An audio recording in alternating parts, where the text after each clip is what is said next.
Today, we want to answer a question we get all the time. So, where should I actually stay in Tokyo for the first or second trip?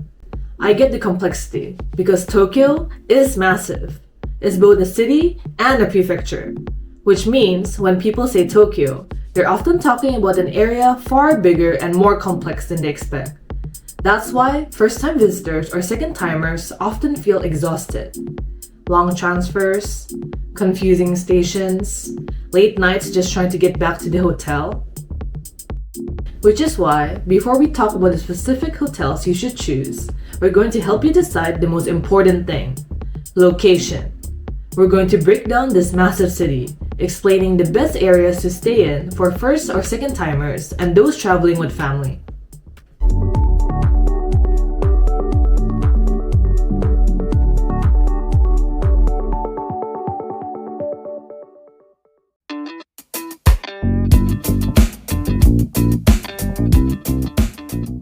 Let's start with the conclusion.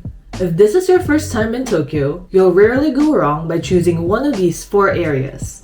A. Tokyo Station, Nihonbashi, Ginza. B. Shibuya. C.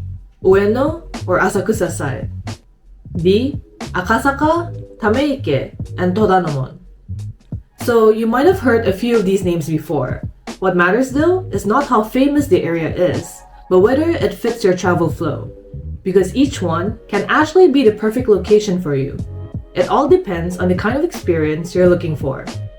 But if you're a first-timer to Japan, these areas might still be too broad.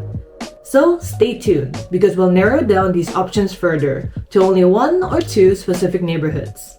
They're especially recommended for family travelers. Whilst they're not the flashiest part of the city, they consistently make trips easier, calmer, and less tiring.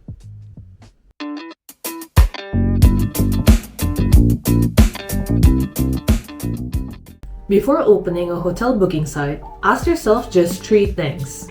Number 1. Are you staying only in Tokyo or traveling to other cities? If so, then staying near a Shinkansen station or an area with good access to the airport will be the best option for you. Another related question is how many different areas do you want to visit whilst in Tokyo? In which case, a place with lots of train connections to other parts of the city would be convenient. Number 2. What time do you usually return to your hotel? Because trains in Japan, they don't run forever. So if you want to stay out late after the last train, then an area where you can easily reach everything by foot would make things much easier. Number 3. Who are you traveling with? If you're with children or older family members, peace and quiet matter more than being stationed close. With just these 3 questions, the right area becomes surprisingly clear.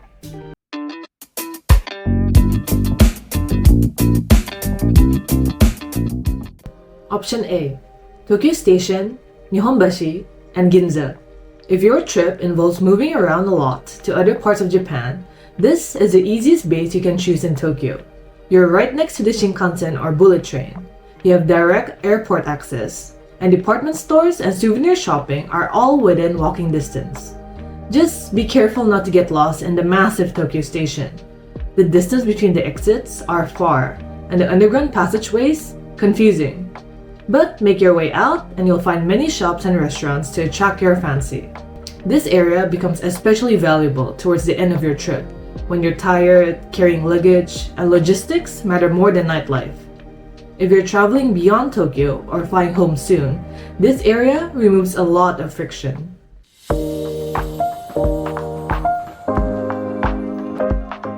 In particular, Kanda and Nihonbashi are excellent if you value efficiency and low stress. These areas sit directly on the Ginza line, giving you straightforward access to Ginza, Asakusa, and Ueno. Plus, it's just 1 station away from Tokyo Station, and 12 minutes away or 1 train ride to Shinjuku Station. Because they're primarily office districts, the streets become noticeably quieter at night. But it doesn't mean that it's unsafe, unlike large cities and Western nations. So many families find it surprisingly comfortable. The layout here is clean and logical, with wide streets and fewer confusing back alleys, so it's easier to navigate, even after a long day out. You can also take a look at the traditional architecture. such as Sumitomo Bank and Nihonbashi Bridge. For first-time visitors, this is one of the least tiring bases you can choose in Tokyo.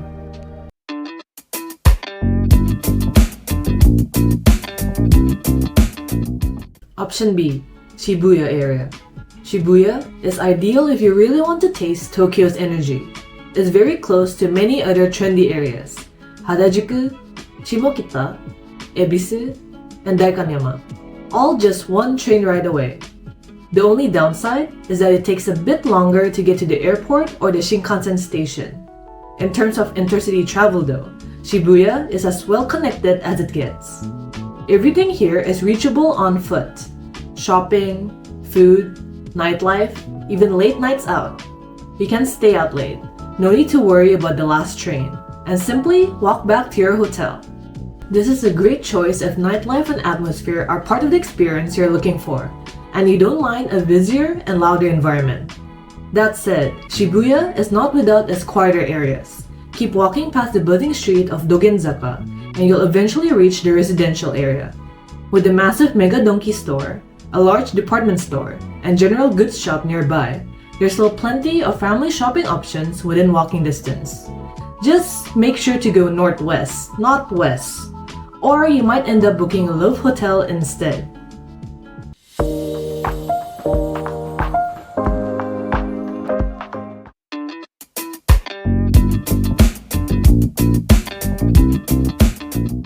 Option C, Ueno and Asakusa side. This area works very well for travelers who want a slower, more traditional pace. Museums, parks, temples, and classic sightseeing spots are concentrated here, so you spend less time moving and more time actually visiting places. The streets are generally calmer at night, if you stay away from the ever-crowded Sensoji Temple or Amayoko Shopping Street, and it's easier to manage with children or older family members. Together with Nihonbashi and Ginza, Ueno and Asakusa are located where the old town of Edo used to be. This means you'll be exposed to the traditional side of Tokyo compared to if you're staying in Shibuya or Shinjuku. If space, historical value, and a relaxed rhythm matter to you, this side of Tokyo is a solid option.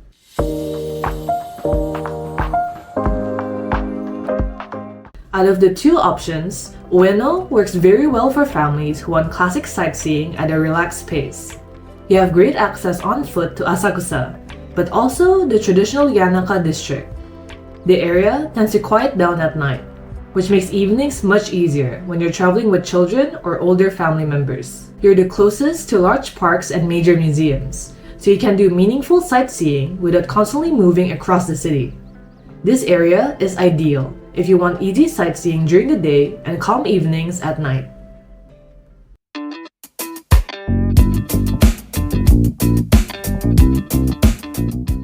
Option D, Akasaka, Tameike, and Toranomon. This area isn't flashy, but it's one of the most comfortable bases in Tokyo. You're right in the center of the city. Yet, the streets are quieter and hotels tend to be of a higher quality.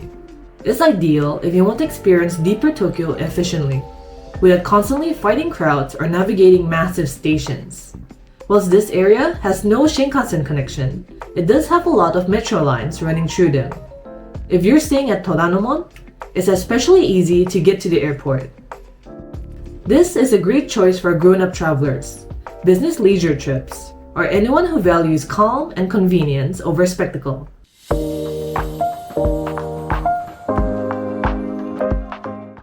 Akasaka is a great option for families who prioritize comfort over spectacle. You're centrally located with direct access to Shinjuku, Ginza, and Shibuya, but without being surrounded by heavy tourist crowds. At night, the area is much quieter than people expect. The hotels here tend to be higher quality and more spacious by Tokyo standards. This makes Akasaka especially appealing for families who want to move efficiently during the day and truly rest at night. If your goal is to experience Tokyo smoothly rather than chase every attraction, Akasaka is a very strong choice.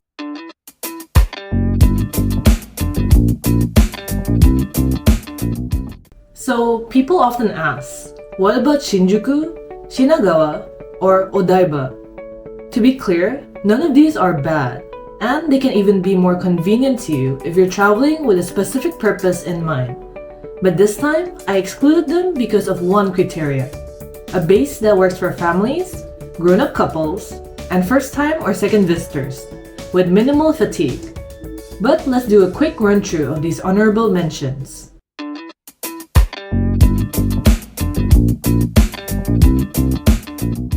The location itself is very convenient, but the station is enormous. Exits are complex, underground paths are confusing, and many travelers feel exhausted just moving in and out of the station each day. It works well for night-focused travelers or Tokyo veterans, as hotel prices are lower than places like Ginza. If your destination is Mount Fuji or Lake Kawaguchiko, of course you should definitely choose Shinjuku as your place of stay. But for a first visit, other areas are usually easier and calmer.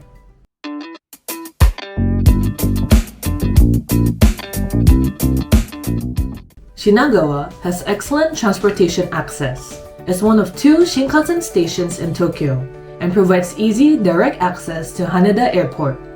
However, as a sightseeing base, it can feel a bit limiting.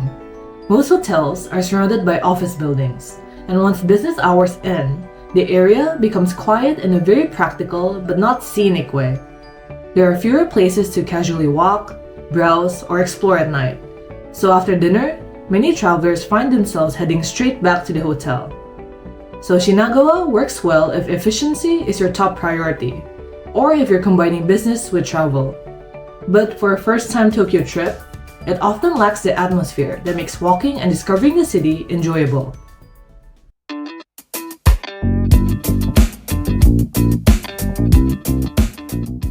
Odaiba looks great.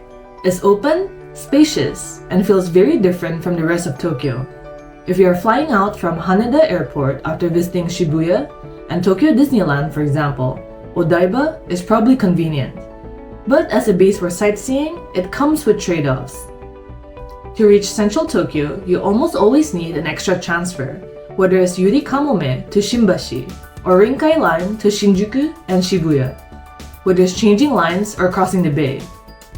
That may not sound like much, but on the first trip, those extra steps add up day after day, especially when you're tired or carrying multiple bags.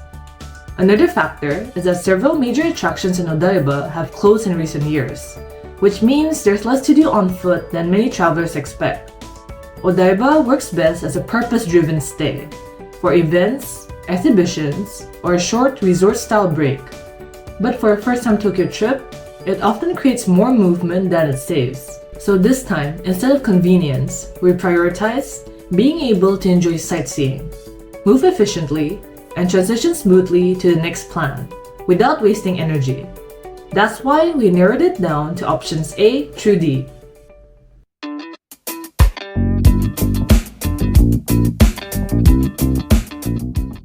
In Tokyo, 5 minutes from the station doesn't always mean easy. Many stations are enormous, with multiple buildings, underground levels, and dozens of exits. Even if your hotel is technically close, you might exit from the wrong side and end up walking much further than expected.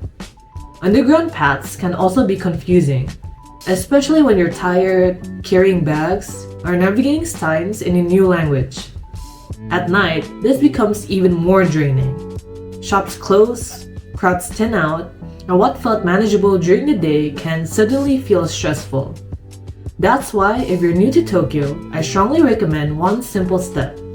Before you book, use Google Street View to check the nighttime walking route from the station exit to your hotel. Look for clear sidewalks, good lighting, and simple, direct paths. This one check alone prevents many common mistakes and makes your stay much smoother.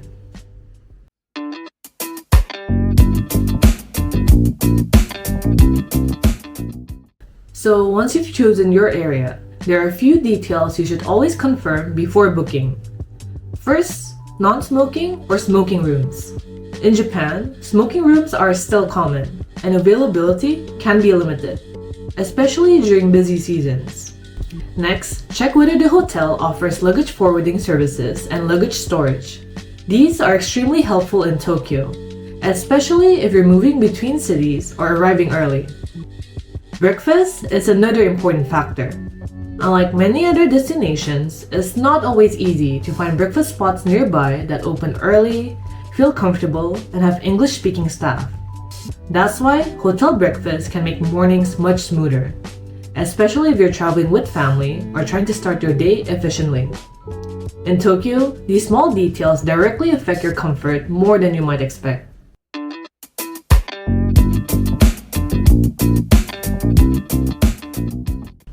For some people, choosing where to stay by area alone still doesn't feel decisive. If that's you, the next step is to look at hotel brands. In Japan, hotel brands matter more than many travelers expect. Each chain has a very clear style when it comes to room size, cleanliness, noise level, and overall reliability.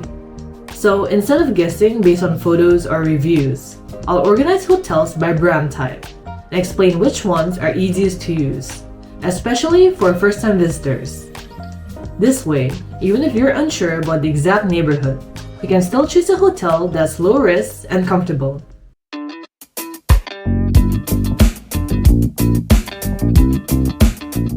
Let's start with basic budget hotels. Toyoko Inn. Toyoko Inn is one of the most reliable hotel chains in Japan. Rooms are relatively small, but quality is extremely consistent nationwide, and breakfast is usually included. If you want no surprises, this is a very safe option. Sotetsu Freza Inn offers a more modern business hotel design. They're often located very close to major stations, and the balance between price and cleanliness is excellent. This is a strong choice for first-time visitors. Appa hotels are everywhere and convenient, but they're designed for short business stays. Rooms are compact, storage is minimal, and if you have large luggage or family members, the space quickly becomes uncomfortable. This hotel chain grew its business through rapid M&As and numerous renovations of old hotels, so you'll never know which format and size you end up with. Hotel My Stays, or My Stays Premier. My Stays operates a wide range of properties, so quality can vary a lot. If you see Premier in the name though, rooms are usually newer, larger, and more comfortable. It's good value, but you need to choose carefully. Super Hotel. Super Hotel is designed around rest and efficiency because it was originally designed for traveling blue-collar workers. It's extremely clean, quiet, and eco-focused, with early breakfast and no unnecessary extras. It's ideal for travelers who need good sleep and recovery, not for those looking for space or atmosphere. Smile Hotel. Smile Hotel properties tend to be older, as many were built years ago and focus on long-term operation. They work best if you'd like to stay in the suburbs, where practicality matters more than design. If possible, choosing a newer or recently renovated location makes a big difference.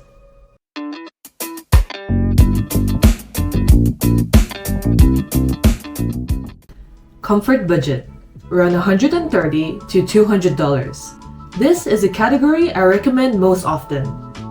Dormy Inn. Dormy Inn is famous for its large public baths and even free late-night ramen. If you have kids, this is my best pick. You can enjoy a big bathhouse and even some treats for every family member. Comfort to price ratio here is excellent, especially after a long day of walking. Mitsui Garden Hotels. Mitsui Garden Hotels are stylish, modern, and very stable in quality across locations. If you're unsure where to start, this is one of the safest mid-range options. JR East Hotel Mets. Hotel Mets properties are often directly connected to JR stations. That makes transport extremely easy, especially with luggage. Clean, efficient, and stress-free. Tokyo Stay. In Tokyo, Tokyo Stay hotels tend to be scattered across major neighborhoods. You'll find them in places like Ginza and Nihonbashi for central access, multiple locations across Shinjuku and Yotsuya for nightlife and transport, and even in areas like Tsukiji and Aoyama. These locations make it easy to combine city exploration with the practical comforts of a longer stay. Hotel Monterey.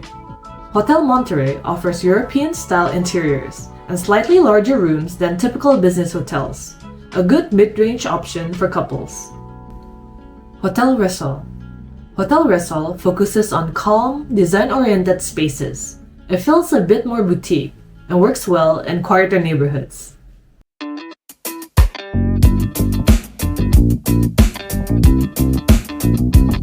If space matters, look here. Mimadu. Mimadu is designed specifically for families. Rooms are spacious, with multiple beds, and luggage is easy to manage. One of the best options for family travel in Japan. In fact, they've got a Pokemon interior hotel in their Yaesu branch, which is a walkable distance from Tokyo. Hotel Monday Apartment.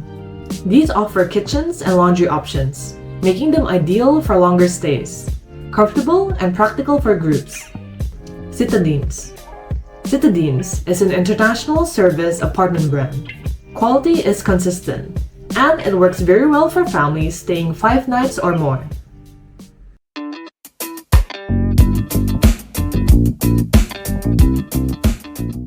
In Tokyo, luxury is not about flashiness. It's about location, quiet, and service consistency. Mandarin Oriental Tokyo. One of the most consistently rated luxury hotels in Tokyo. Service is exceptional. Rooms are spacious, and the atmosphere is calm and refined. A great first luxury experience. This is located at Nihonbashi and has good access to Tokyo Station and Ginza line, so convenience is also promised. The Peninsula Tokyo. Rooms here are large by Tokyo standards. Navigation is easy, and taxi access is excellent. One of the safest luxury choices for families, and is right next to the Imperial Palace. Aman Tokyo. Minimalist Japanese luxury with stunning views. Extremely quiet and spa-focused. Best for travelers who value calm over packed sightseeing. Is located right across Tokyo Station. The Ritz-Carlton Tokyo.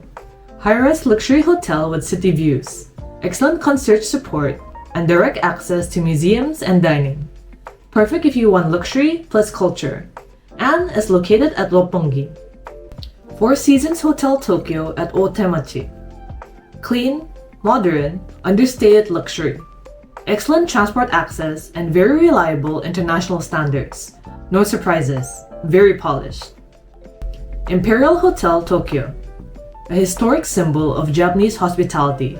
Calm, reassuring, and timeless. Especially easy for older travelers and families. If you wanted to feel that you've stayed in Japan's traditional hotel in Tokyo with a mix of Western style, I'd choose this one. It's located at Shinjuku, and is conveniently located for Ginza line users. Hotel Shinjuku Tokyo. Hotel Shinjuku Tokyo offers something rare, a vast historic Japanese garden inside the city.